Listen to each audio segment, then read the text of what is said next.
नमस्कार, बहुत स्वागत आपका। आप देख रहे हैं प्राइम टीवी। मैं हूं आपके साथ अदिति मिश्रा। शाम के 7 बज चुके हैं और वक्त प्राइम डिबेट का है। आज बात करेंगे फतेहपुर में मकबरा बनाम मंदिर का विवाद की, जो अब तूल पकड़ता जा रहा है। आज मकबरे पर विवाद की आग सियासी गलियारों तक फैल गई। विधानसभा सत्र में विपक्ष ने जोरों शोरों से इस मुद्दे को उठाया और इसे योगी सरकार के सिस्टम का बड़ा फेल्योर करार दिया। दरअसल बीते कल मकबरे को लेकर विवाद इतना अधिक बढ़ गया कि सैकड़ों हिंदू संगठन के लोग मकबरे के अंदर घुस गए, जमकर तोड़फोड़ की और ये सारा कार्यक्रम प्रशासन की नाक के नीचे हुआ। बड़ी बात यह है कि हिंदू संगठन के लोगों ने ये जानकारी प्रशासन को पहले ही दे रखी थी। पत्र में लिखा गया था कि 11 अगस्त की तारीख को हिंदू संगठन के लोग मकबरे में पूजा अर्चना करेंगे। हालांकि प्रशासन ने इसकी अनुमति नहीं दी, लेकिन 11 अगस्त की तारीख को सैकड़ों लोग भगवा झंडा और लाठी डंडा लेकर मकबरा पहुंच गए, जमकर तोड़फोड़ की, उत्पात किया। प्रशासन ने रोकने के लिए बैरिकेडिंग जरूर लगाई, लेकिन रोकने में विफल रहा। इस मामले की तस्वीरें सामने आने के बाद सूबे की सियासत में भूचाल मच गया है। जानकारी के मुताबिक मकबरे में पूजा अर्चना के लिए प्रशासन को लेटर लिखने वाला अगुवा कोई और नहीं बल्कि बीजेपी का जिलाध्यक्ष मुखलाल पाल है। इतना ही नहीं, मुखलाल पाल का एक वीडियो भी वायरल हो रहा है, जिसमें वो फोन पर एसपी से साफ कहते नजर आ रहे हैं कि मुलायम सिंह यादव की सरकार नहीं है कि गोली चलवा देंगे। सबसे अधिक हैरानी की बात यह है कि जिन 160 लोगों पर मुकदमा दर्ज है, उनमें मुखलाल पाल का नाम गायब है। वहीं इस फसाद में समाजवादी पार्टी के नेता पप्पू सिंह का नाम भी सामने आया, जिसके बाद सपा ने पप्पू सिंह को पार्टी से निष्कासित कर दिया। लेकिन बड़ा सवाल यह है कि जाति, धर्म और मजहब की लड़ाई पर कब तक देश में सियासी रोटियां पकाई जाती रहेंगी। कभी संभल में धर्म के नाम पर खूनी खेल, कभी फतेहपुर में धर्म के नाम पर अराजकता। जहां सर्वधर्म संभव है, वहां कौन फैला रहा है सांप्रदायिक टेंशन। और सबसे बड़ा सवाल आज का ये कि जब पहले से था प्रशासन को अंदेशा, तो मामले की गंभीरता को और स्थिति को क्यों किया गया अनदेखा। इन सवालों पर आज प्राइम डिबेट करेंगे, लेकिन उससे पहले कुछ बयान सुनिए। अभी इस तरह का ऐसा कुछ नहीं आया है। कुछ लोग लाठी डंडा और ईंट पत्थर उठा रहे थे, लेकिन इस तरह के कोई हथियार की ऐसी कोई बात नहीं है। ड्रोन के जरिए किस लोगों की पहचान की गई है? हाँ, हम लोग लगातार वीडियोग्राफी भी इसकी हुई है और ड्रोन से भी देखा गया है, और जो भी लोग इसमें जिम्मेदार हैं उनके ऊपर कार्रवाई की। फिलहाल अभी की क्या स्थिति है? अभी आप खुद देख रहे हैं कि अभी सभी लोग यहाँ से जा चुके हैं। सिर्फ फोर्स का पुलिस बल यहाँ पे उपलब्ध है और मजिस्ट्रेट है, और बाकी लोग यहाँ पे शांति है। सही है कि पुलिस ने उसकी बैरिकेडिंग की, लेकिन बैरिकेडिंग के बाद जितनी पुलिस की आवश्यकता थी वहां रोकने के लिए वो नहीं था। ये लोग आए और हल्ला करते हुए पुलिस को धक्का मुक्की देके उसमें घुस गए और तोड़ फोड़ किया।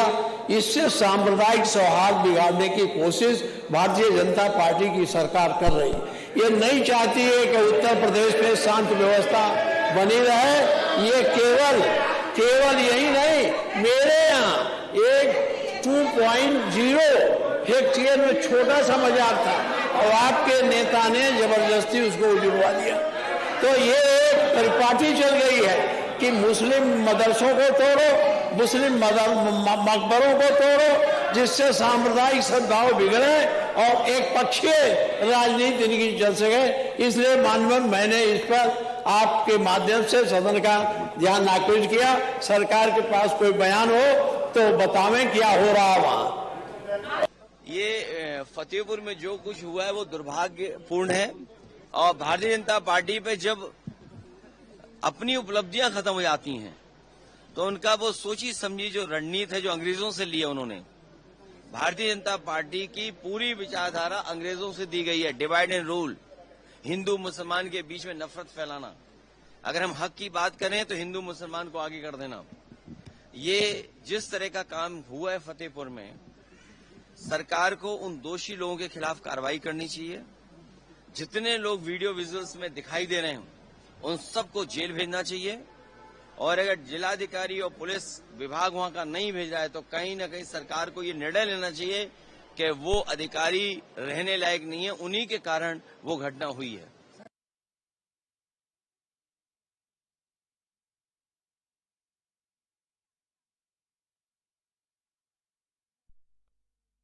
बेहद तनाव की स्थिति देखने को मिली, जहां हिंदू संगठन के तमाम नेता कार्यकर्ता जो हैं वो लाठी डंडा और भगवा झंडा लेकर मकबरा पहुंच गए। हालांकि इसकी जानकारी पहले ही हिंदू संगठन के द्वारा दी जा चुकी थी प्रशासन को, लेकिन बावजूद इसके प्रशासन जो है उसने रोकने की भी नाकाम कोशिश की, लेकिन तोड़फोड़ जमकर मचाई गई मकबरे के अंदर। तस्वीरें आपके सामने हैं और कहीं ना कहीं सांप्रदायिक टेंशन जो है वो बढ़ चुकी है। फतेहपुर का जो मुद्दा है वो आज उत्तर प्रदेश की विधानसभा में भी जोरों शोरों से उठाया गया, जहां विपक्ष ने इस मुद्दे पर सरकार को घेरा और सीधे तौर पर बीजेपी सरकार पर आरोप लगा दिया कि सांप्रदायिक तनाव को बढ़ाने का काम भारतीय जनता पार्टी कर रही है। वहीं प्रशासन का साफ तौर पर कहना है कि कोई हथियार लेकर यहां नहीं पहुंचा था। बताते चले इस मामले में अब तक 160 लोगों के खिलाफ मुकदमा दर्ज करा लिया गया है। इनमें से 10 की पहचान हो चुकी है और बाकी अज्ञात लोगों के खिलाफ मुकदमा दर्ज है। लेकिन मुखलाल पाल, जिनका नाम इस मुद्दे पर जोरों शोरों से सामने आया था, भारतीय जनता पार्टी के जिलाध्यक्ष, जिन्होंने लेटर लिखकर जानकारी दी थी इस बात की कि 11 अगस्त की तारीख को मकबरे के अंदर हिंदू संगठन के जो कार्यकर्ता हैं वो पूजा पाठ करने पहुंचेंगे। उन्हें इस मुद्दे पर उनका नाम जो है मुकदमे में दर्ज नहीं है। और इस बीच मुखलाल पाल का एक वीडियो भी सोशल मीडिया पर जमकर वायरल हो रहा है, जिसमें वो एसपी को धमकाते नजर आ रहे हैं। जरा वो भी देख लीजिए। एसपी साहब, आपने कहा था ना कि 7 बजे हम बैठक करेंगे, कहा था कि नहीं कहा था? बताइए। ये मुलायम सिंह की सरकार नहीं है कि आप गोली चलवा दोगे, और आपकी हिम्मत है तो आप गोली चलवा कर देखिएगा। ज्ञानवापी का मुद्दा चल रहा है।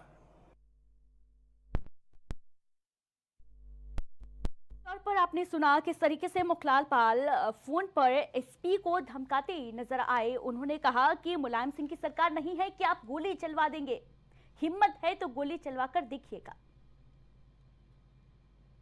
और इस पूरे मामले में 10 नामजद लोगों के खिलाफ मुकदमा दर्ज किया गया है, जबकि इसके अलावा 150 अज्ञात के खिलाफ केस दर्ज है। पुलिस की कई टीमें गठित कर दी गई हैं, धरपकड़ की कोशिश जो है वो जारी है।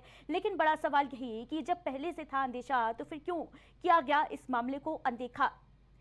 और आपको बताते चले ग्राफिक्स के जरिए कि ये पूरा विवाद क्या है। दरअसल हिंदू पक्ष का दावा है इस मकबरे को लेकर कि यहाँ पर शिव और ठाकुर जी का मंदिर है। वहीं मुस्लिम पक्ष दलील पेश करता है कि 500 साल पुराना ये मकबरा है।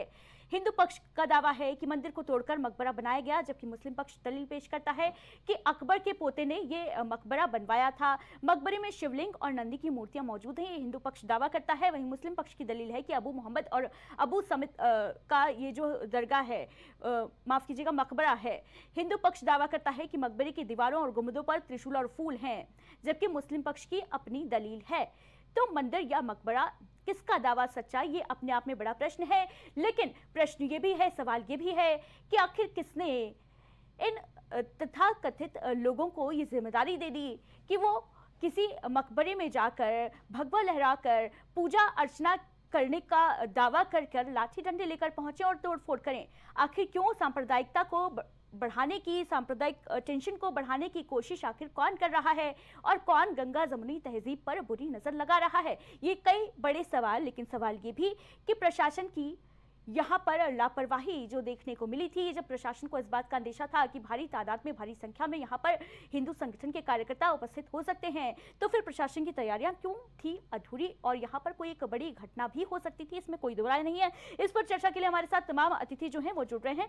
पल्लवी पटेल जी प्रवक्ता हैं भारतीय जनता पार्टी से, हमारे साथ जुड़ रही हैं। साथ ही साथ नितिन चतुर्वेदी जी हिंदू महासभा के प्रदेश प्रवक्ता हैं, हमारे साथ स्टूडियो में मौजूद हैं। शौर्या सिंह जी समाजवादी पार्टी से प्रवक्ता हमारे साथ जुड़ गई हैं। मुस्लिम स्कॉलर के तौर पर शुएब सिद्दीकी जी हमारे साथ जुड़ गए हैं। बहुत बहुत स्वागत सबसे पहले आप सभी अतिथियों का इस खास चर्चा में।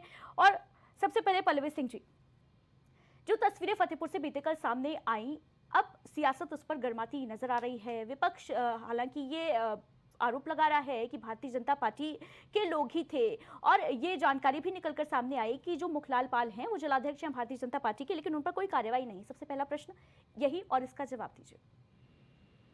देखिए, सबसे पहले तो आपके चैनल के माध्यम से मैं कहना चाहूंगी कि शांति बनाए रखिए, किसी भी तरीके के बहकावे में ना। और सरकार, उत्तर प्रदेश सरकार की यदि बात की जाए, जिला प्रशासन के संपर्क में है, स्थिति पूरी तरीके से नियंत्रण में लेने की कोशिश की जा रही है, किसी भी बवाल तोड़फोड़ आगे ना हो।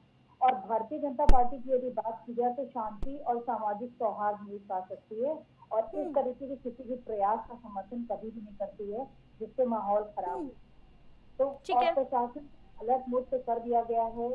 10 से लगभग 1 दर्जन करीब लोग हैं, जिसमें बजरंग दल के लोग भी हैं, भारतीय जनता पार्टी के कुछ नेता भी हैं, समाजवादी पार्टी के भी हैं, और इसके अलावा 150 अज्ञात लोग हैं जिसके ऊपर मुकदमा भी दर्ज किया ठीक गया है पल्लवी सिंह जी, लेकिन मेरा प्रश्न ये था, मुखलाल पाल जिनके बारे में ये जानकारी भी निकलकर सामने आई है कि जो पत्र लिखा गया था प्रशासन को वो उन्होंने ही लिखा था, और उसके बाद एक वीडियो भी वायरल हो रहा है, एसपी को धमकाते नजर आ रहे हैं, ये क्या तरीका है? बीजेपी के जिलाध्यक्ष हैं मुखलाल पाल।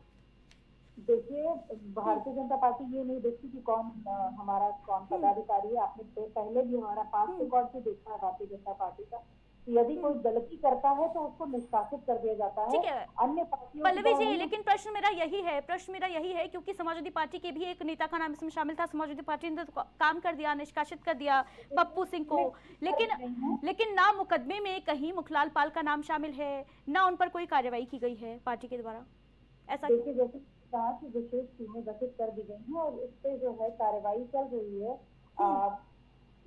मुकदमे में नाम क्यों नहीं शामिल है, प्रश्न ये है पल्लवी जी। देखिए बिना जो है जानकारी के बिना उसके तो किसी चीज से मुकदमा नहीं होगा ना। जैसे मैंने आपसे कहा कि भारतीय जनता पार्टी ये नहीं देखती कि वो हमारे पार्टी का कोई पदाधिकारी कोई यदि दोषी पाया जाता है तो उससे कार्रवाई होती है। आप पास रिकॉर्ड भी देख चुके हैं। ठीक है, शौर्य सिंह जी क्या कहेंगी इस पर? कि कोई अभी जैसे इन्होंने पल्लवी जी ने कहा कि कोई साक्ष्य मिलेगा तो उस पर कार्रवाई होगी। जो वीडियो सामने आया है मुखलाल पाल का, जो कि बीजेपी का फतेहपुर का जिला अध्यक्ष है, जिस तरीके से वो एसपी को आप कह लीजिए कि लठार रहा है, ठीक है, आपको क्या लगता है कि ये साक्ष्य से कम है? एक मामूली से किसी भी जिला अध्यक्ष के पास इतनी पावर कहाँ से आ जाती है कि वो किसी भी अपने जिले के एसपी को या डीएम को वो बेइज्जत कर सके, इस तरह उससे बदतमीजी कर सके। इसका मतलब है कि भारतीय जनता पार्टी अपने एक छोटे से कार्यकर्ता को भी इस तरीके का बल प्रदान करती है या इस तरीके के चाबुक प्रदान करती है कि आप चाहे जिस भी तरीके के अराजकता आप समाज में फैला सके, गुंडागर्दी कर सके। और एक जिला अध्यक्ष होने के नाते एक जिला अध्यक्ष की ये जिम्मेदारी बनती है कि आप जो है शांति बना करके रखे, शांति अपने जिले में अगर किसी भी तरीके की कोई भी ऐसी चीजें घटित होने वाली है उसको आपको मिल करके शांति बनानी चाहिए। लेकिन यहाँ जिलाध्यक्ष ने क्या किया? यहाँ जिलाध्यक्ष ने उल्टा जाकर के ये एप्लीकेशन दिया कि ये होने वाला है। इसका मतलब कि ये जो भी प्रकरण था ये भाजपा के द्वारा कराया गया था और उनके द्वारा ही रचित किया गया है। ठीक है, इसका जवाब लूंगी मैं, लेकिन उससे पहले नितिन चतुर्वेदी जी हिंदू महासभा से हमारे साथ जुड़े हुए हैं। इसका आंसर देना चाहूंगी। ठीक है, आप लौटूंगी आपके पास, लेकिन पहले नितिन जी को चर्चा में शामिल कर लेती हूँ।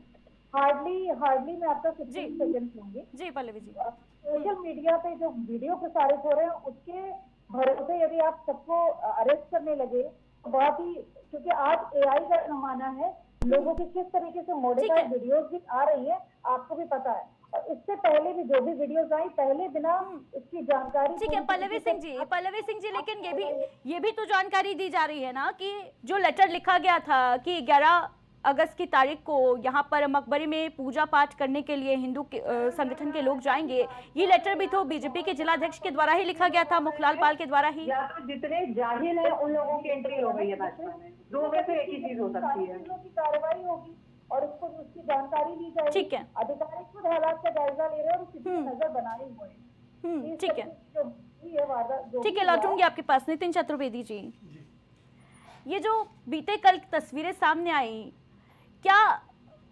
मुद्दा है, ये मसला क्या है, आखिर क्यों इतना बवाल मचा हुआ है? मकबरे में इस तरीके से पूजा पाठ के नाम पर लाठी डंडा लेकर जाना और वहां पर तोड़फोड़ करना, कैसे देखते हैं आप इन तस्वीरों को?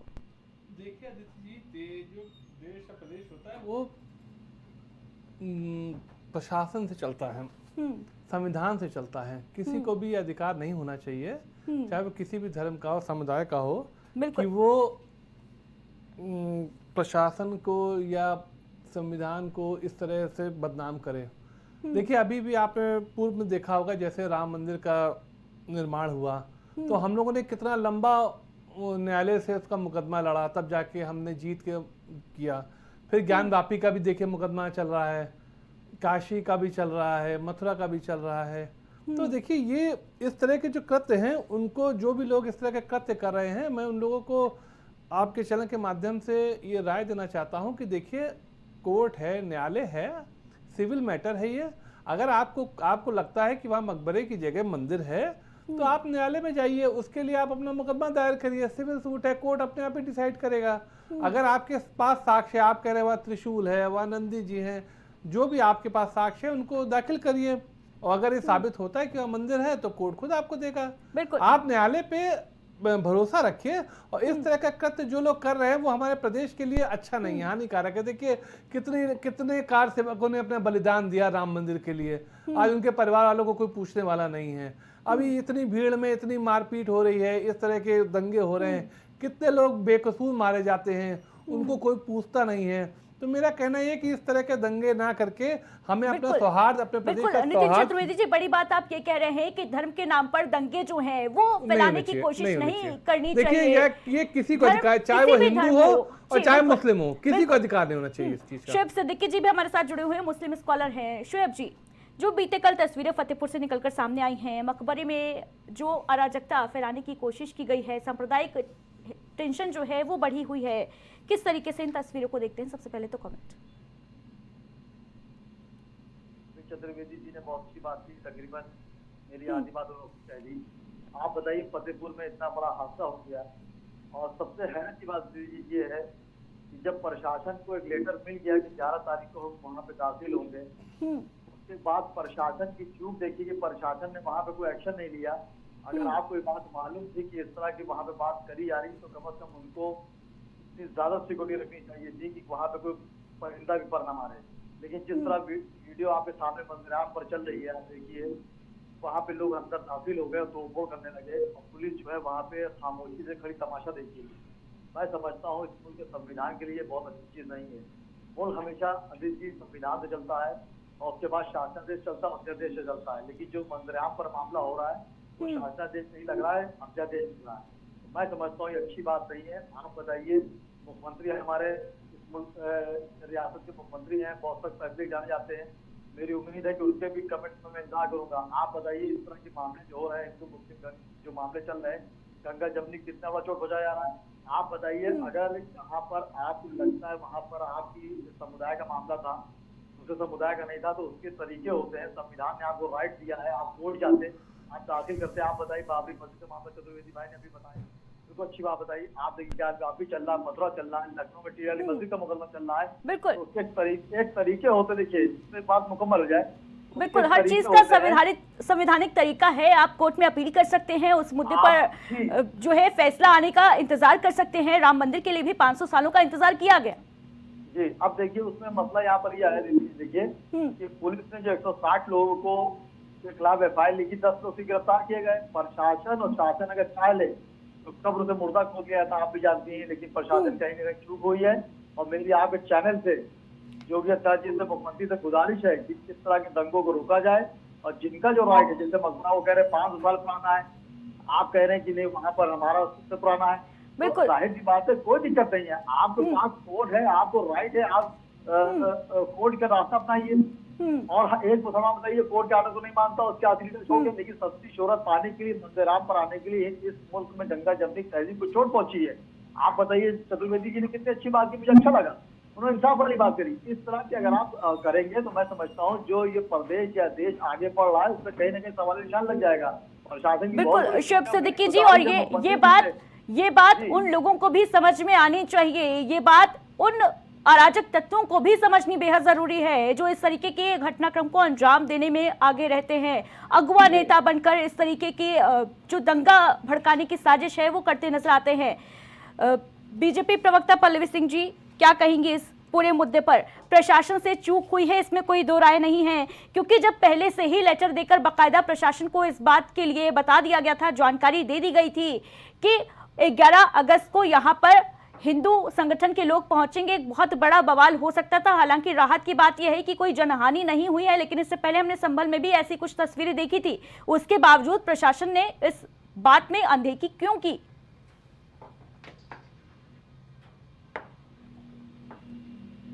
पल्लवी जी, क्या आवाज पहुंच रही है आप तक? फिलहाल पल्लवी जी से हमारा संपर्क नहीं हो पा रहा है। शौर्या सिंह जी, जिस तरीके की बातें बीजेपी की प्रवक्ता कह रही हैं, या तो इनका विवेक स्तर जो है वो बहुत निचले स्तर का है, या तो बिना कुछ जाने सुने जो है सोचे समझे ये डिबेट में आके बैठ गई। क्योंकि जिस तरीके से इन्होंने ये बात कही है कि एआई के जमाना है, हो सकता है वीडियो एआई एडिटेड हो। हम कह रहे हैं कि यही अगर जितने भी क्राइम के वीडियोस आ रहे हैं आज समाज या जिस भी तरीके के वीडियोस आ रहे हैं, क्या आप उनको एआई कहोगे? आपका बीजेपी का एक मनबड़ा गुंडा बदमाश जिला अध्यक्ष इस तरीके से असंवैधानिकृत करता है, उसको आप एआई का वीडियो बता रहे हैं। आप खुद सोचिए कि आप किस चीज को बढ़ावा दे रहे हैं।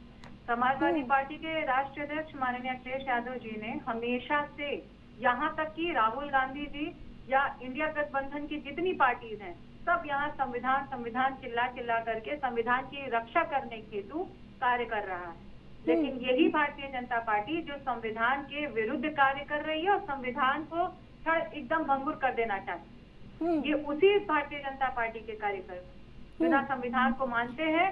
ठीक है शौर्या सिंह जी, लेकिन संविधान का जो कस्टोडियन है, संविधान का जो रक्षक है, वो देश का सुप्रीम कोर्ट है।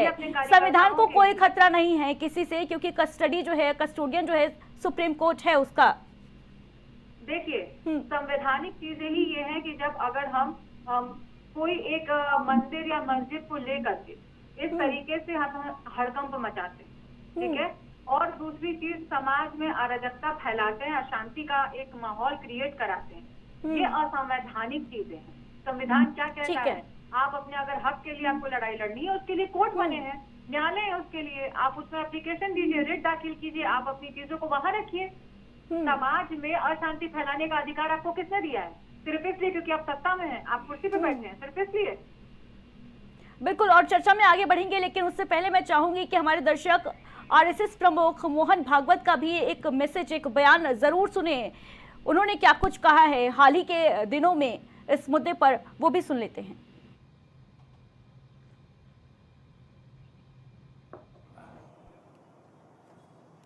अब ऐसे मुद्दे हैं, एक इतिहास तो है, उसको हम बदल नहीं सकते। वो इतिहास हमने नहीं बनाया, न आज के अपने आप को हिंदू कहलाने वालों ने बनाया, न आज के मुसलमानों ने बनाया। उस समय घटा, इस्लाम बाहर से आया, आक्रमकों के हाथ आया। उस आक्रमण में भारत की स्वतंत्रता चाहने वाले व्यक्तियों का मनोधैर्य खच्चे करने के लिए देवस्थान तोड़े गए, हजारों है। हिंदू समाज का विशेष ध्यान जिन पर है, विशेष श्रद्धा जिनके बारे में ऐसे कुछ है, उसके बारे में मामले उठते हैं। अब इसका विचार क्या करना, ये मुसलमानों के विरुद्ध नहीं सोचता है हिंदू। आज के मुसलमानों के उस समय पूर्वज भी हिंदू थे। उन सबको स्वतंत्रता से चिरकाल तक वंचित रखने के लिए, उनका मनोधैर्य दबाने के लिए किया गया। इसलिए हिंदू को लगता है कि इसका पुनरुद्धार होना चाहिए। जीवन जर ही हार्मनी जर जगाला पाहिजे असेल तर आपल्या देशात याचं मॉडेल उभं करायचं म्हणजे ही हार्मनी आपल्या देशात असली पाहिजे। श्रद्धेचा आदर, त्यामुळे राम मंदिर झालं पाहिजे, ते होत आहे। हिंदूंची श्रद्धास्थान हिंदूंना वाटतं, परंतु असं केलं म्हणजे हिंदूमध्ये नेता होता येतं म्हणून, किंवा अतिरेकी भूतकाळाच्या ओझ्याच्या परिणामामुळे अतिरेकी तिरस्कार, द्वेष, शत्रुता, संशय याच्या पोटी रोज एक नवीन प्रकरण काढणे, हे कसं चालेल? हे नाही चालणार।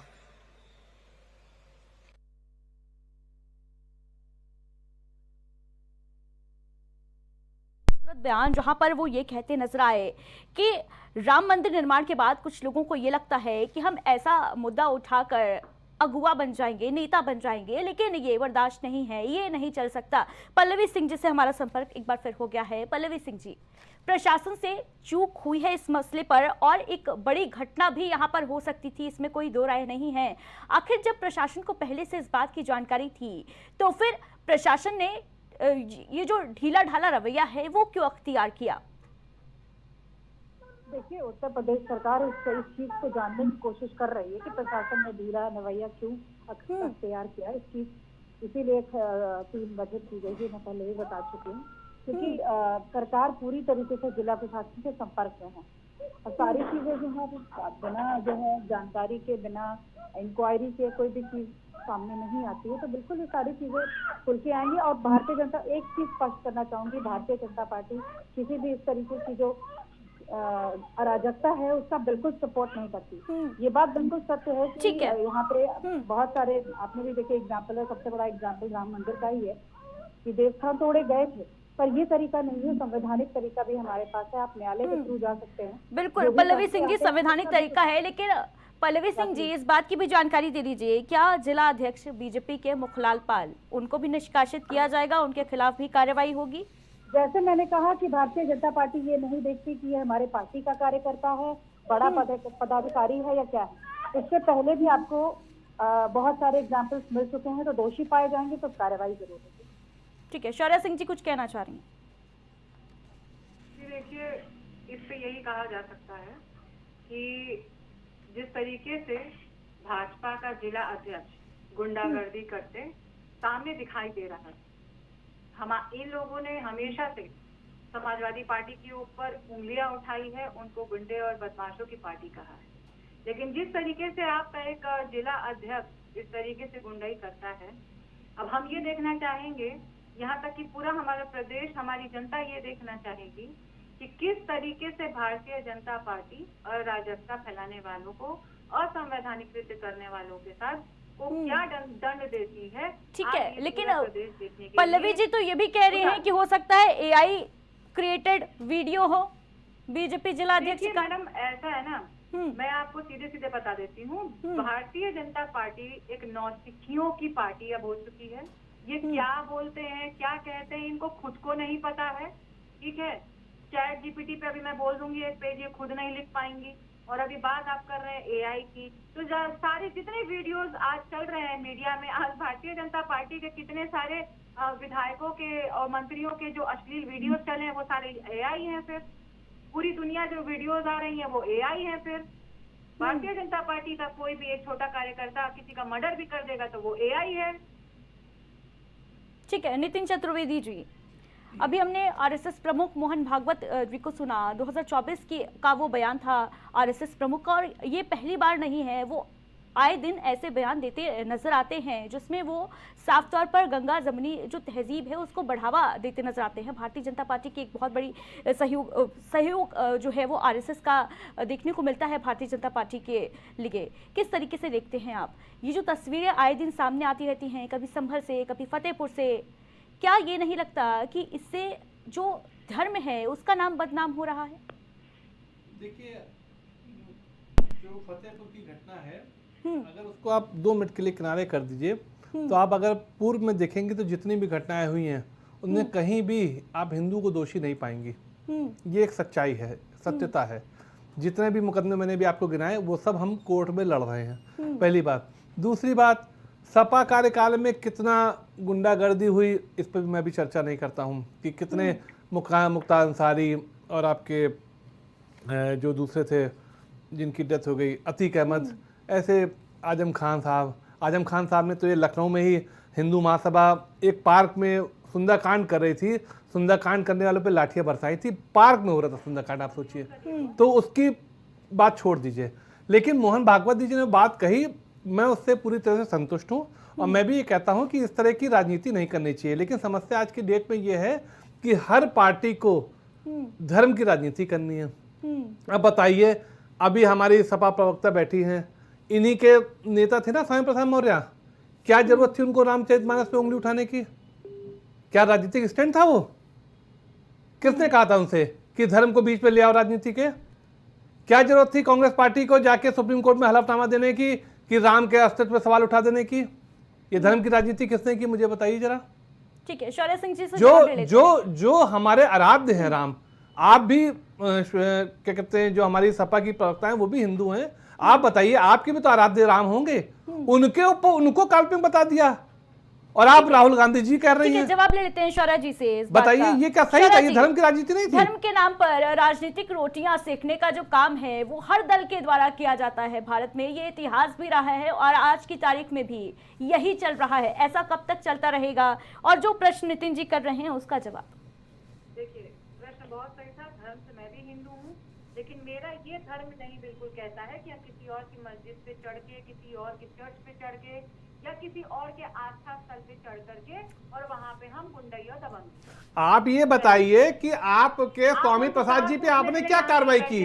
जो एंकर है वो हमसे सवाल पूछेगा। नहीं तो मैं आपसे कह रहा हूँ, मैं एंकर से कह रहा हूँ, क्या आप पूछिए सभा प्रवक्ता से कि स्वामी प्रसाद मौर्य पे आपने क्या कार्रवाई की थी? आज आप कह रही हैं कि मुखलाल जी पे कार्रवाई होनी चाहिए, स्वामी प्रसाद मौर्य पे आपने क्या कार्रवाई की वो भी बता दीजिए। कि ये लोग अपने जो भी कर्म कांड करते हैं उसको छुपाने के लिए ये लोग दूसरे के गले मुर्दे उखाड़ते हैं, क्योंकि ये इतने कर्म कांडी हैं भारतीय जनता पार्टी वाले कि इनके पास अपने कर्मों की ही सफाई नहीं है।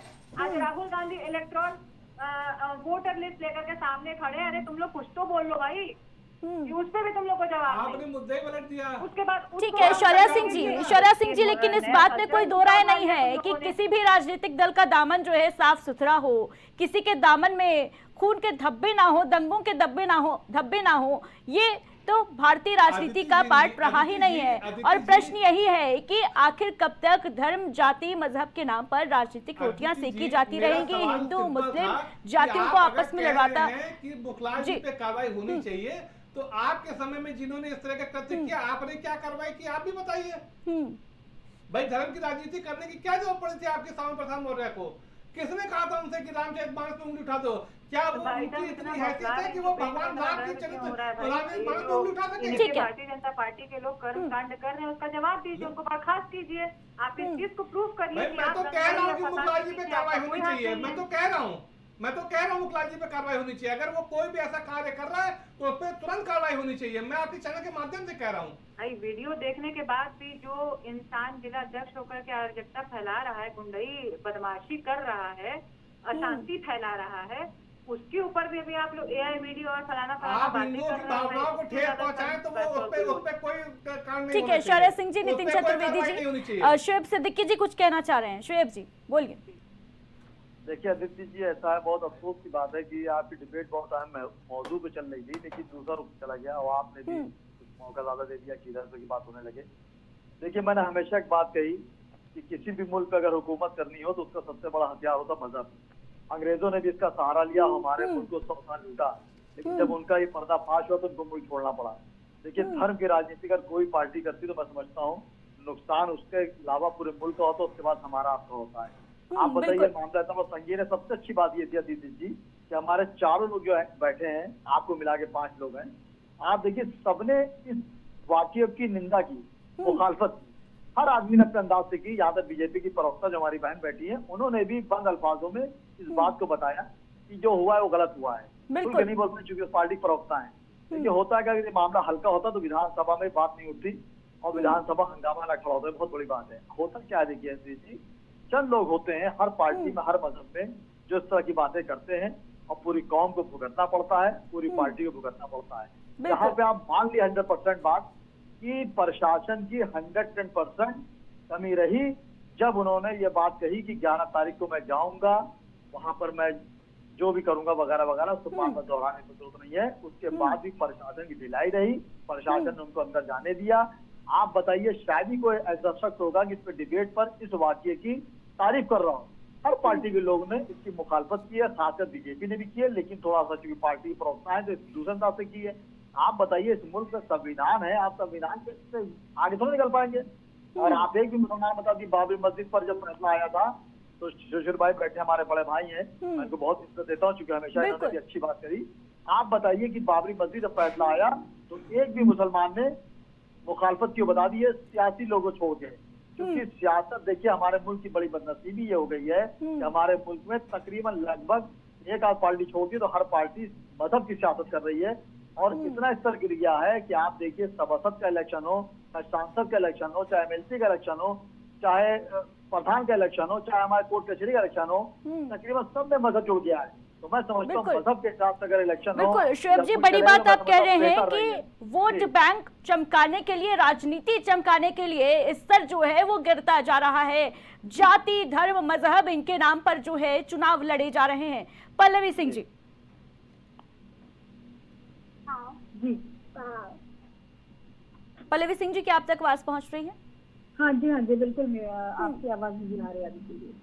पल्लवी सिंह जी, लगातार इसी बात पर चर्चा हो रही है कि आखिर धर्म की राजनीति कब तक चलेगी देश में, और बड़ा प्रश्न यही है जो सभी के द्वारा रखा जा रहा है कि प्रशासन को जब पहले से इंफॉर्मेशन थी, जब कहीं पर ऐसे कयास लगाए जाते हैं कि कुछ अंदेशा भी होता है प्रशासन को कि कुछ दुर्घटना हो सकती है, कोई बड़ी घटना हो सकती है, तो ऐसे अगुआ नेताओं को प्रशासन नजरबंद करने का काम करता आया है। हमने देखा भी है हाल के दिनों में।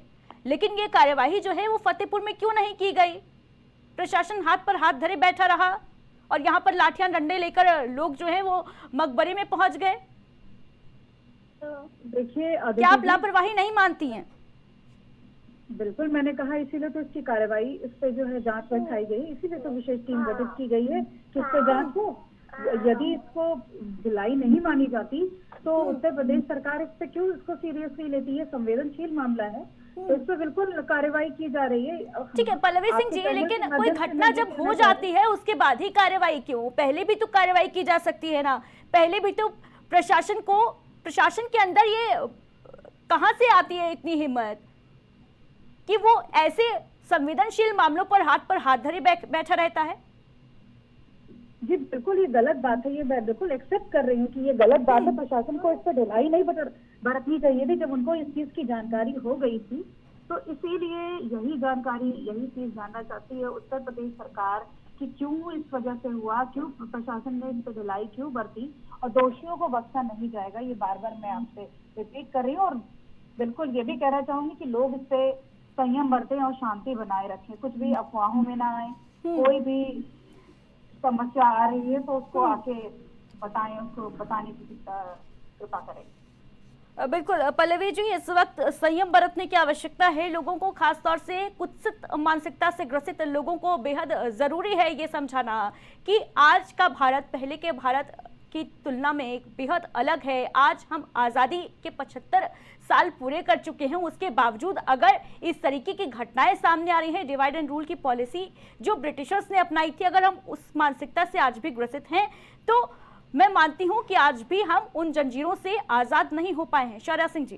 देखिए Aditya ji, Bharatiya Janata party divide and rule पर बिल्कुल विश्वास नहीं रखती, सर्वधर्म की बात करती है। अब जाति और धर्म में बांटने का काम समाजवादी पार्टी बहुत अच्छे से करती है, सीडीए का नारा देती है, तो ये तो बिल्कुल स्पष्ट है। वो तो ओपनली जातियों की बात करती है। भारतीय जनता पार्टी कभी ऐसी बात नहीं करती। जो भी उनकी योजनाएं हैं, जो भी सुविधाएं प्रदान करती है, सबको समान रूप से देती है। उनसे ये नहीं पूछती तुम्हारा जाति क्या है, तुम्हारा धर्म क्या है। तो ये सारी चीजें भारतीय जनता पार्टी नहीं करती है, ना कभी किया ना आगे कभी करेगी। और इधर हम देखेंगे जब से लोकसभा का चुनाव हुआ है उसके बाद से भारतीय जनता पार्टी के अंदर जो एक अराजकता फैलाने की जो एक लहर चालू, मुझे लग रहा है कि जैसे एक मुहिम छेड़ दी गई। और सनातन के नाम पे आज आजादी के इतने साल के बाद हम हिंदू और मुस्लिम की लड़ाई लड़ते। ये तो वही लड़ाई हो गई जो हम लोग अंग्रेजों के जमाने पे लड़ते थे, लड़के जीते और हम यहाँ पहुंचे आज। लेकिन फिर आज हम वही लड़ाई लड़ रहे। और वो किसकी देन है? वो कुछ जिसको हम कहते हैं ना अनपढ़, मतलब पढ़े लिखे नहीं होते हैं, जिनको आप छोटा सा कुछ भी कह दो वो तुरंत लड़ने के लिए तैयार हो जाते हैं। वैसे ही कुछ जो जाहिल है हमारे समाज के, उनके वजह से जो एक विशेष पार्टी का झंडा लिए चल रहे हैं और अपने आप को सनातनी कह रहे हैं। हमारा सनातन धर्म ये नहीं कहता है, हमारा ये सनातन धर्म ये बिल्कुल भी नहीं कहता है कि आप दूसरे के धर्म की जो है अवहेलना कीजिए, आप उसके ऊपर पैर रखिए, उसके ऊपर चढ़िए, उसके मजारों के ऊपर जाकर के आप तुष्टिकरण कीजिए। ये हमारा सनातन धर्म बिल्कुल नहीं कहता है और ना इजाजत देता है। नितिन चतुर्वेदी जी। बड़ी कमाल की बात है दीदी जी, हमारा सनातन ये नहीं कहता। कितने अच्छे से हमारी बहन ने कह दिया। देखिए हमारा सनातन धर्म ये कहता है कि रामचरितमानस पे उंगली उठाइए। हमारा सनातन धर्म ये कहता है कि राम को काल्पनिक कहिए। हमारा सनातन धर्म ये कहता है कि कैराना में हिंदुओं का पलायन कराइए।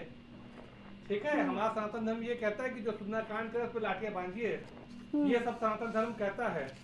ये सनातन की परिभाषा कहाँ से आई है तो हमारी सपा की प्रवक्ता ही बता सकती है। देखिए, सनातन धर्म जो है वो बहुत ही विनम्र धर्म है, जो अपनी प्रार्थना में भी कहता है पूरे विश्व का कल्याण हो। लेकिन जिस तरीके से उस पे पिछले कई दशकों से इतना आघात किया गया, इतना उसको परेशान किया गया, जैसे कार सेवक पर गोलियां चलाई गई, किस तरह हमारे कार सेवक हिंदू भाइयों को मारा गया, किस तरह कराना में हिंदुओं का पलायन कराया गया, किस तरह कश्मीर में हिंदुओं का पलायन कराया गया, ये सब किसने कराया, ये झंडा किसने उठाया था, ये भी हमारी सपा की प्रवक्ता ही बता सकती हैं कि ये सब किसने, क्या सनातनी धर्म वालों ने किया था। तो ये तो इनसे ही प्रश्न आप करिए। मैं तो बस इतना कहना चाहता हूँ कि अभी जिसने भी ये फतेहपुर में जिसने भी कोई इस तरह का कृत्य किया है उसके खिलाफ कार्रवाई होनी चाहिए, ताकि भविष्य में इस तरह का कृत्य कोई भी ना कर सके, चाहे वो किसी भी धर्म का हो। सबको संविधान के अंदर रहना चाहिए। और मुझे पूर्ण उम्मीद है कि जैसे ही हमारे प्रदेश के मुखिया माननीय योगी जी को इसकी जानकारी होगी, वो तत्काल इस पर कार्रवाई करेंगे। बिल्कुल नितिन जी, बड़ी बात आप कह रहे हैं कि किसी को भी इस तरीके की अराजकता फैलाने का कोई अधिकार नहीं है। संविधान के जो अनुच्छेद हैं, जो मौलिक अधिकार हैं, वो भी यही कहते हैं। आर्टिकल 25-26 जो है वो धार्मिक स्वतंत्रता का अधिकार हर एक सिटीजन को देता है, हर एक नागरिक को देता है। लेकिन इस तरीके की धर्म के नाम पर अराजकता कुछ मानसिकता से ग्रसित लोग जो करते हैं आए दिन, इनके ऊपर निगरानी रखना बेहद आवश्यक है और कार्रवाई होना, ताकि आने वाले दिनों में ऐसी तस्वीरें सामने ना आए, ये भी बेहद जरूरी। फाइनल कमेंट लेना चाहूंगी आपसे, शुएब सिद्दीकी जी। ये रहेगा जो आने वाले कल के मसाइल सोचिए, उस कल से क्या मिलेगा किसी को जो कल गया। ये मुल्क संविधान से चलता है, संविधान के खिलाफ कोई भी होगा, चाहे कोई समुदाय से हो, कोई पार्टी से हो, तो बख्शा नहीं जाएगा। और इस मुल्क की गंगा जमने की तहजीब जो है उसको कायम रखा जाएगा, कि हिंदू दिखाई दे, कि मुसलमान दिखाई दे, आंखें तरस रही है कि इंसान दिखाई दे। और मुल्क जब आजाद हुआ था उस वक्त भी हिंदू भाई के साथ मुसलमान भाई का भी खून बहा था। तो इस मुल्क में हिंदू मेरा राम है, मुसलमान उसका लक्ष्मण है। तो मैंने बिल्कुल सिद्दीकी जी, और सबसे बड़ी बात यह है कि भारत वो देश है जहां पर जब कांवड़ यात्रा निकलती है तो मुस्लिम समुदाय के लोग फूल बरसाते देखे जाते हैं। जब शोभा यात्रा निकलती है तो मुस्लिम समुदाय के लोग फूल बरसाते देखे जाते हैं। जब नमाजी अपना व्रत रखते हैं, रोजा रखते हैं, तो हिंदू समाज के लोग जो हैं वो उनके लिए फलाहारी की व्यवस्था कराते देखे जाते हैं। ये खूबसूरती हमारे देश की है। और ऐसे जो अराजक तत्व हैं उनकी मंशा जो है वो कभी कामयाब नहीं हो सकती इस राष्ट्र में। पल्लवी सिंह जी, फाइनल कमेंट दीजिए 10 सेकेंड में। देखिए, सनातन धर्म कभी भी लोगों को बांटने की बात नहीं करता। इनफैक्ट एक जीने की कला है जो आप जिसमें भी आप पढ़ेंगे वो मनुष्य की बात करता है, वो किसी धर्म की बात ही नहीं करता, हिंदू या मुस्लिम। सीधे सीधे मनुष्य की बात, मनुष्य को ये करना चाहिए, मनुष्य को वो करना चाहिए। तो बिल्कुल। और रही बात जो लोग हैं जो अराजकता फैला रहे हैं, यदि उनको लग रहा है कि यहाँ पे शिवालय था या मंदिर है, तो बिल्कुल संवैधानिक तरीका है, आप न्यायालय का दरवाजा खटखटाएं, तरीके से जाएं, सौहार्दपूर्ण तरीके से आप अपनी बात रखें। और बिल्कुल भी अराजकता फैलाने की आवश्यकता नहीं है, संयम बनाना बहुत ही आवश्यक है। बिल्कुल। नितिन चतुर्वेदी जी, फाइनल कमेंट आपसे। जी, मेरा तो ये मानना है कि जो इस तरह के कृत्य होते हैं, इसमें चाहे हिंदू धर्म हो चाहे मुस्लिम धर्म हो, इनके जो हमारे गुरु हैं उनको आगे आना चाहिए। उनको अपने लोगों को इस तरह का ज्ञान देना चाहिए कि जो आप कर रहे हैं वो गलत है। बिल्कुल। चाहे वो हिंदू हो चाहे मुसलमान हो, हमारे जो इस धर्म के बुद्धिजीवी लोग हैं उनको आगे आना पड़ेगा। उनको बताना पड़ेगा कि अगर आपको इस देश में रहना है, एक साथ गंगा जमुना तहजीब से रहना है, तो एक दूसरे को भाई की नजर से देखना पड़ेगा। इस तरह के कृत्य करके आप कुछ भी नहीं पा सकते। जाते जाते बहुत बड़ी बात आपने कह दी है कि ये जिम्मेदारी कहीं ना कहीं मुस्लिम स्कॉलर्स की, हिंदू धर्म गुरुओं की भी है कि वो इसका पाठ भी जरूर पढ़ाएं अपने जो फॉलोअर्स हैं उनको, कि इस देश में अराजकता नहीं चलेगी धर्म के नाम पर। कोई भी मजहब, कोई भी धर्म जो है वो आपस में लड़ाने की बात नहीं करता, आपस में बैर रखने की बात नहीं करता। फिलहाल आप सभी का इस खास चर्चा में हमारे साथ जुड़ने के लिए बहुत बहुत शुक्रिया। तो फतेहपुर की ये तस्वीरें आपके सामने हैं। देखिए किस तरीके से हिंदू संगठन के लोगों ने एक मकबरे पे पहुंचकर, और मैं मानती हूं कि एक कुत्सित विचारधारा से ग्रसित कुछ अराजक तत्वों का काम है इस तरीके की सांप्रदायिक हिंसा को, तनाव को बढ़ाने का, जहां पर प्रशासन की भी चूक देखने को मिली है। देखने वाली बात होगी कि इस मसले पर क्या कुछ कार्रवाई होती है, लेकिन ये वो देश है जहां पर गंगा जमुनी तहजीब की मिसालें जो है पेश की जाती रही हैं और की जाती रहेंगी। ऐसे अराजक तत्वों का मंसूबा जो है वो कभी कामयाब यहां पर नहीं हो सकता, ये तय है। फिलहाल इस खास डिबेट में इतना ही, दीजिए इजाजत, नमस्कार।